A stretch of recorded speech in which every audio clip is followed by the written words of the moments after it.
देखिए इस समय पर स्टैंड अप कॉमेडी बिल्कुल एक्सप्लोड कर रही है भारत में और बहुत सारे टैलेंटेड कॉमेडियंस इस समय भारत में उभर कर आ रहे हैं. But let's be honest, there is only one goat. This morning, I got up at night. ऐसी मशीन लगाऊंगा, इस साइड से आलू घुसेगा, उस साइड से सोना निकलेगा. मानो ना मानो, कोका कोला कंपनी को शुरू करने वाला एक शिकंजी बेचने वाला व्यक्ति था. तो मैं बहुत एक्साइटेड हूं कि रिसेंटली उन्होंने 8 मिनट का एक नया स्टैंड अप स्पेशल निकाला है 2025 में, जहां पर इन्होंने अपने कॉमेडी का टारगेट बनाया है इलेक्शन कमीशन ऑफ इंडिया और बीजेपी को. सच्चाई देश के सामने है और ये जो लड़ाई है ये राजनीतिक नहीं है, ये कॉन्स्टिट्यूशन की लड़ाई है. ये आपके आंख के सामने पूरा का पूरा सिस्टम चोरी किया जाए. और इस बार राहुल गांधी अकेले नहीं आए हैं, उनके साथ बहुत सारे स्पेशल गेस्ट भी आए हैं. The leader of opposition, Rahul Gandhi, has presented explosive evidence to the country. In just one constituency in Karnataka, he has given evidence for more than 1 lakh fake votes. More than 15 to 20% votes being fudged. EVM जो हैं इनमें एक programmable memory होती है क्योंकि symbol loading करी जाती है और इसलिए इनको मैनिपुलेट किया जा सकता है अगर आप कोई उसमें मैलिशियस प्रोग्राम डाल दें. अगर कोई चोरी नहीं थी, प्रशासन ने, सिक्योरिटी ने इतना इंतजाम क्यों नहीं किया? इतनी फोर्स है अभी इलेक्शन की फोर्स गई नहीं है यूपी से, तो आखिरकार अधिकारी क्यों नहीं कर रहे थे? क्या वजह है कि बिना सिक्योरिटी, बिना इतने इंतजाम के ईवीएम जा रही हैं? ईवीएम की कमाल है. अब बारामती हो या ठाना हो, विदर्भ हो, ईवीएम का मंदिर बनाना चाहिए लोगों ने. तो सालों बाद राहुल गांधी का बहुत एंटिसिपेटेड स्टैंड अप स्पेशल निकल के आया है, तो हमको तो वो रिव्यू करना ही था. तो आज हम मिलके इस स्टैंड अप स्पेशल को रिव्यू करेंगे, राहुल गांधी के बेस्ट जोक्स और उनके बेस्ट क्लेम्स को देखेंगे और आपको बताएंगे इस वीडियो के बाद कि पिछले कुछ सालों से राहुल गांधी का जो बिहेवियर रहा है उसको देखकर मुझे लगता है कि अगर आपको राहुल गांधी को समझना है तो Rahul Gandhi is actually a mixture between 2 very famous people. एक असली, एक फिक्शनल. तो कौन है ये दोनों, आइए पता करते हैं.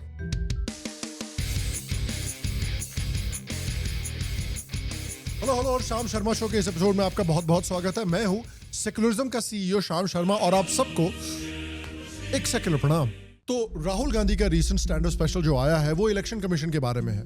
फेक एड्रेसेस, डुप्लीकेट, फॉर्म 6, अलग अलग तरीके. तो हम इलेक्शन कमीशन से नहीं कह रहे हैं, हम हिंदुस्तान के युवाओं से कह रहे हैं, हिंदुस्तान की जनता से कह रहे हैं. राहुल गांधी और कांग्रेस पार्टी बेसिकली 420वीं बार भारत के इलेक्शन को रिग्ड बता रहे हैं. जब भी हारते हैं तो अचानक से इलेक्शन रिग हो जाता है, जब भी जीतते हैं तो अचानक से डेमोक्रेसी बच जाती है. ये जोक ये कई सालों से मारते हुए आ रहे हैं. अगर इस देश में आज के दिन ऐसा चुनाव हो जिसमें कोई गड़बड़ी नहीं हो, जिसमें ईवीएम में कोई गड़बड़ी नहीं है, तो मैं दावे के साथ कह सकती हूँ ये 180 से ज्यादा सीट नहीं ले सकते, उससे भी कम लेंगे. देखिए हम एक बात जानते हैं, दिग्विजय सिंह को ईवीएम पर भरोसा नहीं है.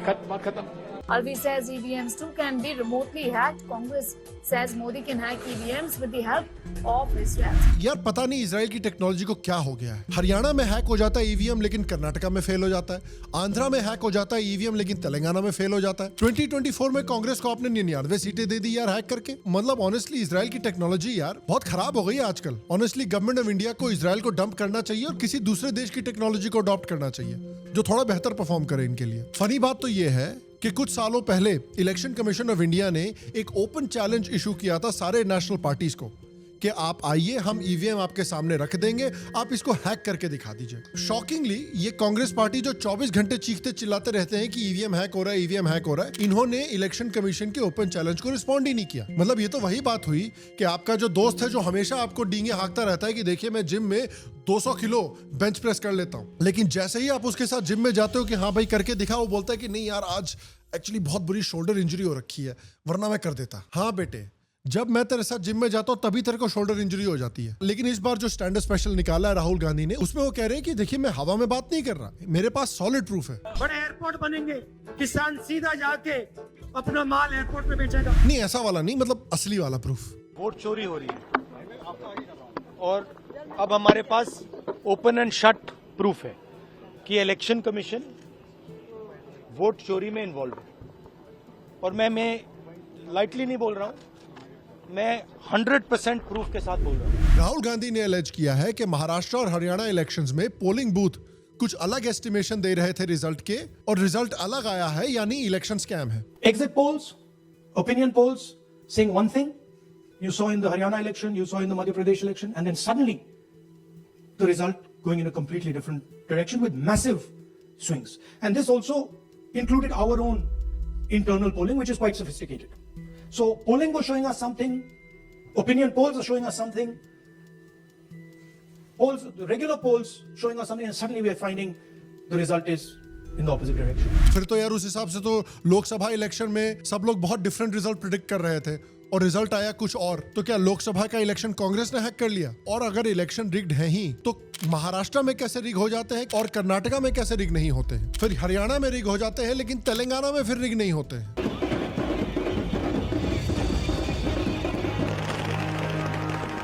Telangana Congress Chief Revant Reddy is seen as a front runner to become Chief Minister.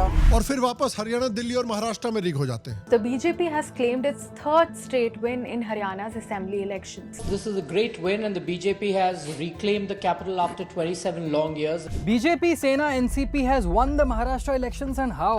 It is an unquestionably massive lead of over 220 seats. मतलब ये चल क्या रहा है? राहुल गांधी तो कहते हैं कि इलेक्शन कमीशन बीजेपी के लिए काम कर रही है, लेकिन कर्नाटका में और तेलंगाना में तो हरवा दिया यार। 2024 में तो 99 सीटें दे दी कांग्रेस पार्टी को। ये कौन सा बीजेपी के साथ है यार? इलेक्शन कमीशन तो बेसिकली पाकिस्तान की तरह बिहेव कर रहा है कि एक तरफ तो बोलता है कि देखिए हम पूरी इस्लामिक उम्मा के साथ खड़े हैं, इस्लामिक उम्मा के लिए जान दे देंगे, लेकिन 2 महीने के बाद अमेरिका और इजराइल को हेल्प कर रहा है ईरान पे बम गिराने के लिए। फिर आते हैं इनके सेकंड क्लेम के बारे में बात करते हैं। महाराष्ट्र में more voters added in 5 months than 5 years. Rahul Gandhi ने प्रूफ दिया है कि महाराष्ट्र का पॉपुलेशन इलेक्शन के पहले वाले 5 महीने में 5 साल से भी ज्यादा बढ़ गया है। सोर्स क्या है आपका भाई साहब? आज मैं ऑपोजिशन का लीडर हूं, मुझे डिटेल्स नहीं मालूम। अच्छा, राहुल गांधी के हिसाब से महाराष्ट्र इलेक्शन में 70 लाख वोटर ऐड हुए हैं। अगेन, सोर्स क्या है आपका भाई साहब? आज मैं ऑपोजिशन का लीडर हूं, मुझे डिटेल्स नहीं मालूम।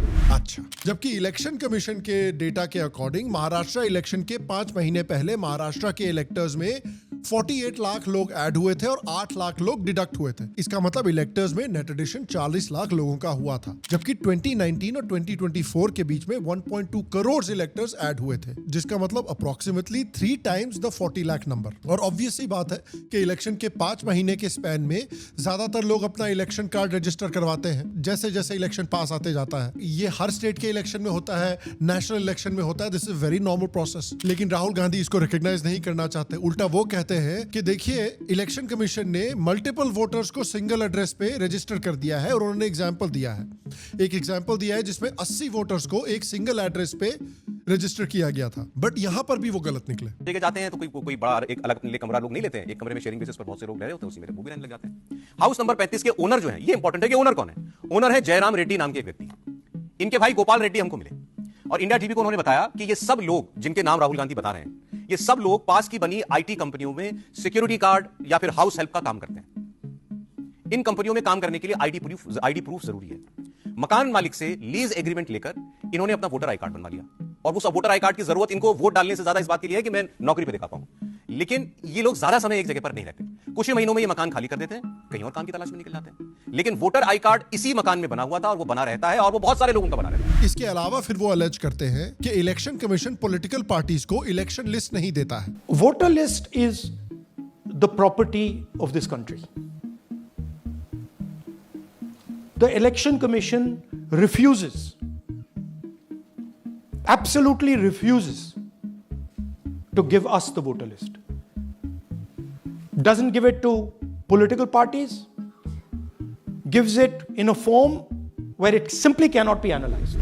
बट द रियलिटी इज कि इलेक्शन कमीशन किसी भी पार्टी के बूथ लेवल एजेंट को इलेक्टोरल रोल की copy free of cost available करता है, और ये इलेक्टोरल रोल्स एक्सक्लूसिवली बस पॉलिटिकल पार्टीज के लिए ही नहीं है। इलेक्शन कमीशन के वेबसाइट के थ्रू कोई भी इस इलेक्टोरल रोल को बहुत इजीली एक्सेस कर सकता है। दैट मींस राहुल गांधी का ये क्लेम भी गलत है। अगला क्लेम उन्होंने दिया है एक बंदे का जिसने अपेरेंटली एक साथ महाराष्ट्र, लखनऊ और कर्नाटका में एक साथ वोट दिया है, और इस बंदे का नाम है Aditya Srivastava. Same voter voting in multiple polling booths in Karnataka in the assembly, and also voting in Uttar Pradesh, voting in Lucknow, voting in Varanasi, zoom in. No, show the name. This is the gentleman called Aditya Srivastava. लेकिन फिर जब media ने आदित्य से बात की तो उन्होंने confirm किया कि वो बस कर्नाटका में ही वोट डालते हैं और लखनऊ और महाराष्ट्र से उन्होंने अपना वोटर आईडी ट्रांसफर करवा लिया है। आदित्य श्रीवास्तव जी से बात हो रही मेरी? जी। क्या कहना है आपका कि इतनी जगह आपका नाम रजिस्टर्ड है? लखनऊ से लखनऊ का वोटर आईडी मैंने बॉम्बे ट्रांसफर करवाया था। ये कब की बात होगी अंदाजन? 2017 में उससे पहले कराया होगा। ठीक है, 2017 या 2018 में। जी ठीक है, तो नीचे अगर आप देखेंगे जो भी रिपोर्ट कर रहे हैं, मेरा voter I card number same है जी। तो ऑनलाइन जो फॉर्म है उसी से मैंने ट्रांसफर करवाया था अपना वोटर आई कार्ड जी। फिर उसके बाद में 2021 में मैं बॉम्बे छोड़ के मैं बैंगलोर आ गया जी, और अभी मैं बैंगलोर में रह रहा हूँ। तो मैंने फिर से मैंने उनकी वेबसाइट पे जाके आई कार्ड तो मैंने फॉर्मेट मैंने भर दिया, मेरे पास में नया वोटर आई कार्ड आ गया। पहली बात, राहुल गांधी को ये कैसे पता चला कि आदित्य ने जो वोट दिया है वो बीजेपी को ही दिया है, कांग्रेस को नहीं दे सकते थे? मतलब कमाल की बात तो ये है कि अपने ही प्रेस कॉन्फ्रेंस में इनको इतना फेथ भी नहीं है कि वोटर हमारे लिए वोट भी कर सकता है। नहीं, वोट तो बीजेपी को ही गया होगा 100%। दूसरी बात, राहुल गांधी को ये कैसे पता है कि आदित्य ने तीनों स्टेट में वोट किया है एक ही समय पर? हर स्टेट में जब भी आदित्य शिफ्ट हुए हैं तो उन्होंने अपना वोटर आईडी चेंज किया है ऑनलाइन और लीगल मेथड से, और हर इलेक्शन में एक ही जगह पर उन्होंने वोट किया है। और ये बहुत कॉमन है, जब भी कोई पर्सन एक कंस्टिट्यूएंसी से दूसरे कंस्टिट्यूएंसी में शिफ्ट करता है तो उसको अपना इलेक्शन कार्ड दूसरे कंस्टिट्यूएंसी में ट्रांसफर करना पड़ता है। इसके लिए आपको इलेक्शन कमीशन का फॉर्म 8 फिल करना होता है, उसके साथ अटैचमेंट वगैरह सारे प्रोवाइड करने होते हैं, जिसके बाद आपको सेम वोटर आईडी से ही दूसरे कंस्टिट्यूएंसी में इलेक्शन कार्ड अलॉट कर दिया जाता है।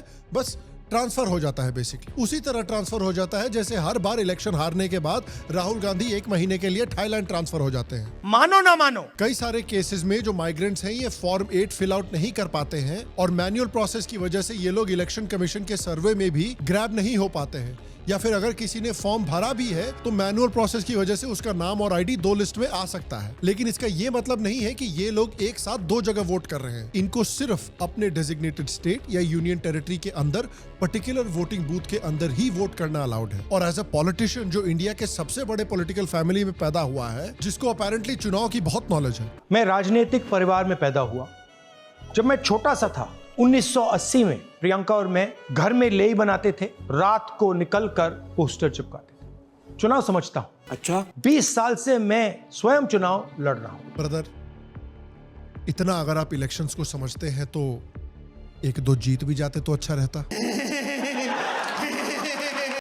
Anyway, apparently राहुल गांधी ने अपने पावर पॉइंट प्रेजेंटेशन में कुछ वोटर आईडी कार्ड्स भी दिखाए कि ये सारे फेक वोटर आईडी कार्ड्स हैं। उनके नाम भी दिखाए एज बोगस वोटर्स, लेकिन इलेक्शन कमीशन ने फिर इसको फैक्ट चेक किया और बोला कि ये जो फैमिली जो आपने दिखाई है इन सबके पास वैलिड आईडीज हैं। और इलेक्शन कमीशन ने तो ये तक बोला है कि भैया आप वीडियो बना रहे हो इन्फ्लुएंसर की तरह, पावर पॉइंट प्रेजेंटेशन दिखा रहे हो अपने ऑफिस में खड़े होकर, अगर आपको लगता है कि ये इतना बड़ा एक्सपोजे है, अगर आपको लगता है कि इलेक्शन कमीशन इतना करप्शन कर रहा है, तो आप एक फॉर्मल कंप्लेंट लॉन्च कीजिए और एक फॉर्मल ओथ साइन करके इलेक्शन कमीशन के साथ लॉन्च करिए। लेकिन जब इलेक्शन कमीशन ने इनको ये करने के लिए बोला तो इन्होंने साफ साफ मना कर दिया। अरे भैया, अगर आपके पास इतना ठोस प्रूफ है कि आपने 8 मिनट का वीडियो रिकॉर्ड किया है तो आप फॉर्मल रिटन कंप्लेंट और फॉर्मल साइंड ओथ क्यों नहीं दे रहे हो? ये तो वही बात होगी, पाकिस्तान पूरी दुनिया के सामने बोल रहा है कि देखिए हमने इंडिया के इतने सारे एयरक्राफ्ट बर्बाद कर दिए, हमने ऑपरेशन सिंदूर में उनके इतने सारे बेसेस उड़ा दिए, लेकिन जब उनसे प्रूफ मांगा गया तो प्रूफ में वो कॉल ऑफ ड्यूटी और क्लैश ऑफ क्लैंस के वीडियो दिखा रहे हैं। The government of Pakistan account, you can see that it has the gray thing, which means that it is a government official account.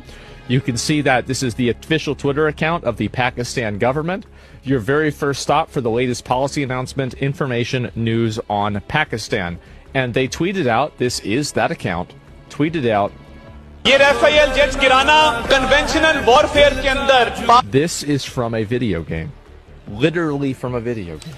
और funny बात तो ये है कि राहुल गांधी ने ये जो so called ground breaking expose किया है, ये इलेक्शन कमीशन ने सालों से ऑलरेडी एडमिट करके रखा हुआ है कि भाई कुछ केसेस होते हैं कई स्टेट्स में जहां पर लोगों का नाम या तो वोटर लिस्ट में डालना होता है या हटाना होता है। और इसी प्रॉब्लम को सॉल्व करने के लिए बिहार इलेक्शन से पहले स्पेशल इंटेंसिव रिपोर्ट के थ्रू इन फॉल्टी वोटर्स को अच्छे से एनालाइज करके रेक्टिफाई करने के ऊपर ECI काम कर रही है। स्पेशल इंटेंसिव रिवीजन यानी SIR एक बड़ा डिटेल्ड वोटर लिस्ट चेकअप होता है जो इलेक्शन कमीशन ऑफ इंडिया करता है through representation of the people act 1950 के सेक्शन 21(3) के अंडर। ये नॉर्मल ईयरली अपडेट जैसा नहीं होता, इसमें वोटर लिस्ट का फुल मेकओवर किया जाता है, घर घर जाके नाम वेरीफाई किए जाते हैं वोटर लिस्ट के। बिहार के एसआईआर में 3 गोल्स ईसीआई ने सेट किए हैं। हर एलिजिबल सिटीजन का नाम वोटर लिस्ट में हो ताकि वो वोट दे सके, कोई भी इनएलिजिबल वोटर लिस्ट में ना हो, और वोटर ऐड डिलीट करने का प्रोसेस बिल्कुल ट्रांसपेरेंट हो। ईसीआई ने बोला कि ये एक्सरसाइज जरूरी है क्योंकि 2003 के बाद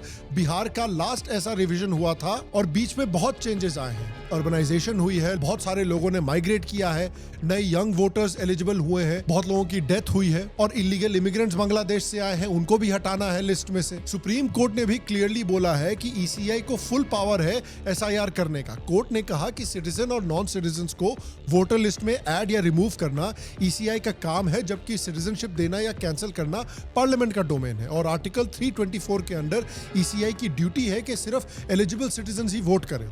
इसलिए ये जो एसआईआर का प्रोसेस है बिहार में, ये बहुत जरूरी है। भाई आपका नॉलेज तो कमाल का है भाई का। और ऐसा नहीं है कि इंटेंसिव रिवीजन पहली बार हो रहा है, आजादी के बाद से कई बार हुआ है। 1952, 56, 57, 1961, 65, 66, 1983, 1987, 1992, 1993, 95, 2002, 2003 और 2004। इनमें से ज्यादातर कांग्रेस के समय पर किए गए हैं। मैं आपको इतना सारा इंफॉर्मेशन क्यों बता रहा हूं? क्योंकि देखिए, जो चीज राहुल गांधी बोल रहे हैं कि भाई ये जो इलेक्टर्स लिस्ट है इनको क्लीन अप करना जरूरी है और जो लोग एलिजिबल है वोट देने के लिए उन्हीं को वोट देना चाहिए, ये भी इंश्योर करना जरूरी है। और बिहार में ईसीआई इस समय यही करने की कोशिश कर रही है, तो राहुल गांधी को तो इसको सपोर्ट करना चाहिए ना, लेकिन ये तो अपोज कर रहे हैं। यार चाहते क्या है? जो बंदे ने 8 मिनट का वीडियो बनाया पिछले 2 हफ्ते से चिल्ला रहा है कि भाई वोटर लिस्ट को क्लीन अप करना है, वोटर लिस्ट को क्लीन अप करना है, अब वोटर लिस्ट की क्लीन अप को बिहार में अपोज कर रहा है। ये कहना क्या चाहते हो भाई? मतलब ये तो वही वाला सीन है ना कि इंस्टाग्राम पे जो इन्फ्लुएंसर होते हैं वो 24 घंटे बॉडी पॉजिटिविटी की बातें करते रहते हैं, लेकिन फिर यही लोग अपने फोटो पे इतने फिल्टर लगाते हैं कि उन फिल्टर्स में अगर यमुना का पानी भी आप डालोगे तो लद्दाख के पानी जितना साफ हो जाएगा। इसीलिए तो मैं कहता हूं ना, ये सब ड्रामा है। जस्टिस सूर्यकांत ने पॉइंट आउट किया है कि अगर 7.89 करोड़ वोटर्स में से 7.25 करोड़ ने एसआईआर का रिस्पांस दिया है बिहार में, तो ये 1 करोड़ वोटर मिसिंग डिसएनफ्रेंचाइज वाली थ्योरी को बिल्कुल तोड़ देता है। और इसीलिए मैं कह रहा हूं कि may be, just may be, ये सब कुछ एक ड्रामा है कांग्रेस पार्टी की तरफ से। और ये बिहार में एसआईआर को इसलिए अपोज कर रहे हैं क्योंकि उनको डर लगता है कि जो इलीगल इमिग्रेंट वोटर्स हैं, जो आप समझ सकते हैं कि कांग्रेस या उनके अलायंस पार्टनर्स के लिए ही वोट करेंगे, कहीं वो वोटिंग लिस्ट से ना हट जाए तो उनकी सीटें कम हो जाएंगी। तो clearly Rahul Gandhi stand up special में भी अपने ग्रेटेस्ट हिट्स को परफॉर्म कर रहे हैं। इतने घटिया और इतने हाफ बेक क्लेम्स डाले हुए हैं इसमें कि एक यूट्यूब पे बैठा हुआ बेवकूफ आदमी भी 5 मिनट की रिसर्च में इसको डिबंक कर दे रहा है। और ऑनेस्टली अगर आप राहुल गांधी को थोड़ा सा भी जानते हैं तो आपको इतना तो पता होगा कि ये उनका कोई नया स्टाइल नहीं है। ये राहुल गांधी हमेशा से यही करते आए हैं। आपको तो याद ही होगा कि भाई इन्होंने 26/11 के अटैक के बाद, जब इंडिया की सॉइल पे इतना बड़ा इस्लामिक आतंकवाद का अटैक हुआ था, उसके तुरंत बाद ये इस्लामिक आतंकवाद को नहीं बल्कि हिंदू आतंकवाद को ब्लेम कर रहे थे। You know, in 2008-2009, when India was ravished by 26/11, Rahul Gandhi was busy painting a picture of Hindu terrorism. He has apparently said that Hindu extremism poses a bigger danger to the country. US Ambassador Tim Romer summarizes his conversation with Rahul Gandhi during a lunch meeting in August 2009. When Romer asked Rahul about the LET threat, Rahul had replied that Hindu extremism is a bigger threat than the Lashkar-e-Taiba. इनकी party RSS को 26/11 के लिए blame कर रही थी। इस level की घटिया पार्टी है ये। उसके बाद इन्होंने ये भी कहा था, अभय मुद्रा दिखाते हैं, अहिंसा की बात करते हैं, त्रिशूल को जमीन में गाड़ देते हैं, और जो लोग अपने आप को हिंदू कहते हैं वो 24 घंटा हिंसा हिंसा हिंसा, नफरत नफरत नफरत। ऑब्वियसली 2018-2019 में उन्होंने बोला था कि पीएम मोदी ने एयरफोर्स से 30,000 करोड़ रुपए चुरा के अनिल अंबानी को दे दिया। कि हिंदुस्तान के प्रधानमंत्री ने अनिल अंबानी जी को 30,000 करोड़ रुपए का कॉम्पेंसेशन दिया है। Rahul says that Dassault Aviation, the company in France that manufactures the Rafale, has called the bluff of Defense Minister Nirmala Sitharaman and released price data per plane in its annual report. Let's not forget that Rahul Gandhi tried very hard to scuttle the deal, called it a scam whose size ranged from 30,000 crore, 58,000 crore. He then goes on to list a number of figures as well. क्या ऐसी बचकाना हरकत हम करते रहेंगे क्या? कोई जिम्मेवारी है? जिसके बाद उनको कोर्ट से डांट भी पड़ी थी। फिर जब इंडिया और चाइना के बीच में गालवान पे क्लैश हुआ था, उस समय भी राहुल गांधी बेबुनियाद क्लेम्स कर रहे थे। 2000 square kilometers of Indian territory have been taken over by the Chinese.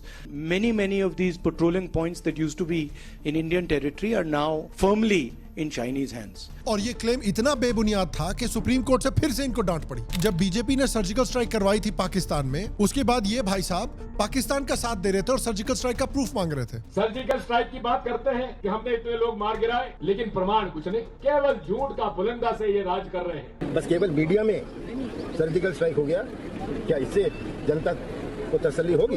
जो भी सर्जिकल स्ट्राइक का दावा सरकार कर रही है वो सही है, गलत है, मुझे नहीं, मेरे हिसाब से तो फेक लग रहा है। और जब इनको पता चला कि सर्जिकल स्ट्राइक एक्चुअली पब्लिक को बहुत पसंद है और इससे गवर्नमेंट की अप्रूवल बहुत बढ़ गई है, तो उन्होंने बोला कि नहीं, एक्चुअली यूपीए के समय पे हमने भी 3 सर्जिकल स्ट्राइक करवाए थे। कमाल का बिहेवियर है यार। मतलब ये आपके उस दोस्त की तरह है जो प्राइवेटली आपको हमेशा बोलता है कि यार सैयारा कितनी घटिया पिक्चर है, कितनी क्रिंज पिक्चर है, लेकिन जैसे ही पब्लिक में कोई लड़की बोलती है कि मुझे सैयारा बहुत पसंद आई, तो तुरंत वही लौंडा पलट के बोलने लगता है कि नहीं यार, I thought Saiyaara was a very deep movie, performances कितने अच्छे थे, the music was so great and the story कितनी मूविंग थी यार। हाँ बेटे, कर लो ये सब काम। ऑपरेशन सिंदूर के समय पे भी उन्होंने स्टंट किया था, पाकिस्तान की तरफ अपनी लॉयल्टी दिखा रहे थे और कह रहे थे कि भाई इंडिया के प्लेन गिर गए हैं, पाकिस्तान को तो कुछ नहीं हुआ है। और राहुल गांधी के स्पीचेस पाकिस्तानी न्यूज चैनल पे दिखाए जा रहे थे इंडिया को नीचा दिखाने के लिए। और अभी सबसे लेजेंडरी क्लेम तो रिसेंटली आया था जब राहुल गांधी जी ने बोला था कि अरुण जेटली ने जो फार्म लॉस थे उसमें प्रोटेस्ट ना करने के लिए धमकी दी थी उनको। And Arun Jaitley ji was sent to me to threaten me,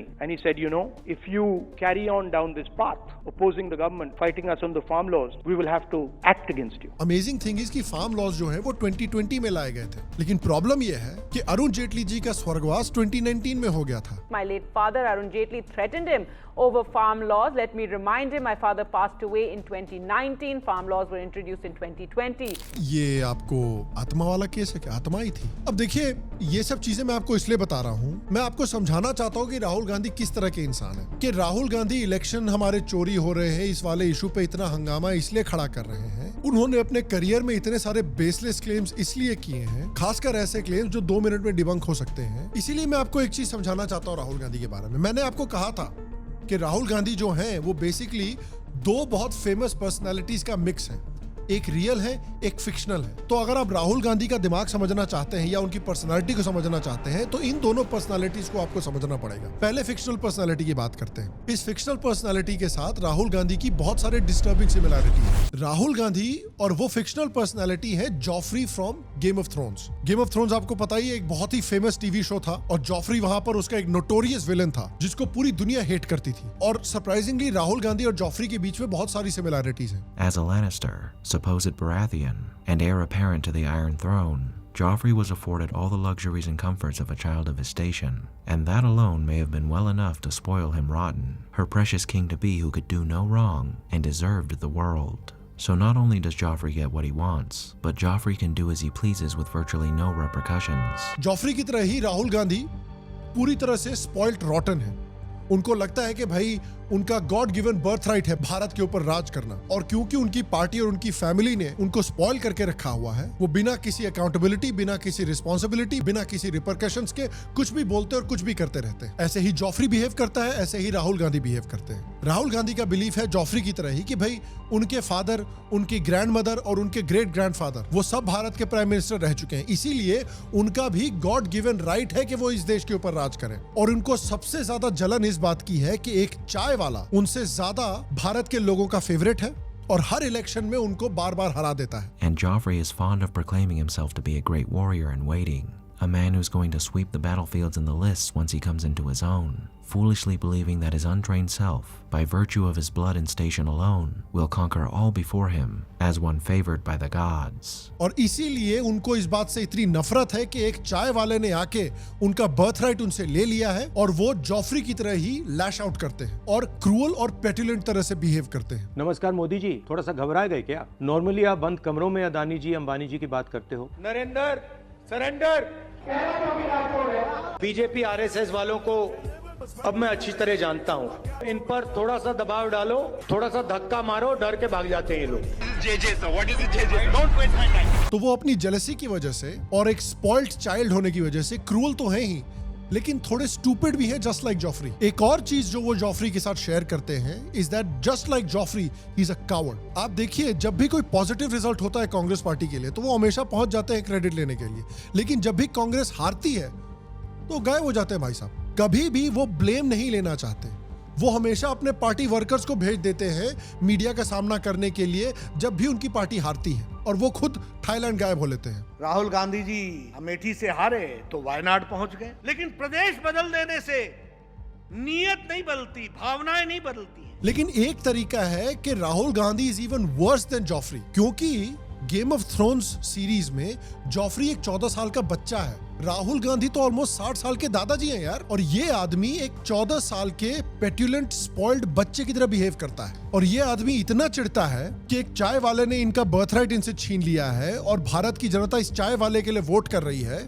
और इनको भारत के ऊपर राज नहीं करने दे रही है कि ये इंडिया को इंसल्ट कर रहे हैं, इंडिया की इंडिजिनस हिंदू कल्चर को इंसल्ट कर रहे हैं, कास्ट कॉन्फ्लिक्ट को बढ़ावा दे रहे हैं, भारत में आग लगाने की कोशिश कर रहे हैं, अलग अलग स्टेट्स को एक दूसरे के खिलाफ खड़ा करने की कोशिश कर रहे हैं, लैंग्वेज के ऊपर वॉर करने की कोशिश कर रहे हैं देश में, जम्मू कश्मीर को भारत में इंटीग्रेट करने को अपोज कर रहे थे। ये बिल्कुल जीत फिल्म वाले सन्नी देओल की तरह बिहेव कर रहे हैं। अगर मैं इंडिया पे रूल नहीं कर सकता तो मैं इंडिया को ही डिस्ट्रॉय कर दूंगा, और जब इंडिया के टुकड़े टुकड़े हो जाएंगे तो मैं उसमें से एक टुकड़े पे राज करूंगा। और यहाँ आती है इनकी उस दूसरी फेमस पर्सनालिटी से सिमिलैरिटी, जो रियल पर्सनालिटी है, जिनका नाम है मोहम्मद अली जिन्ना। क्योंकि मोहम्मद अली जिन्ना का भी एग्जैक्टली यही सोच थी। जब Mohammad Ali Jinnah direct action day announce कर रहे थे उस समय उसने कहा था कि भारत के सामने दो ही ऑप्शन है, या तो भारत डिवाइड होगा या भारत डिस्ट्रॉय होगा। और राहुल गांधी भी एग्जैक्टली इसी आइडियोलॉजी को फॉलो करते हैं कि या तो मैं भारत पर राज करूंगा, अगर आप मुझे भारत पर राज नहीं करने देंगे तो मैं भारत के टुकड़े टुकड़े कर दूंगा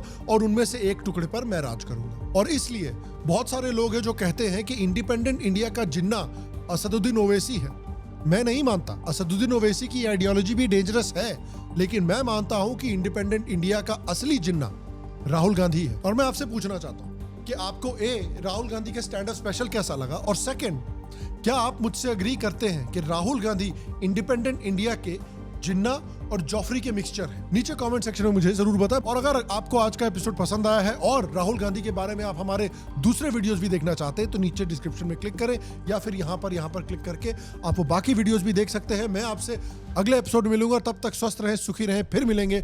और आप सबको एक सेकंड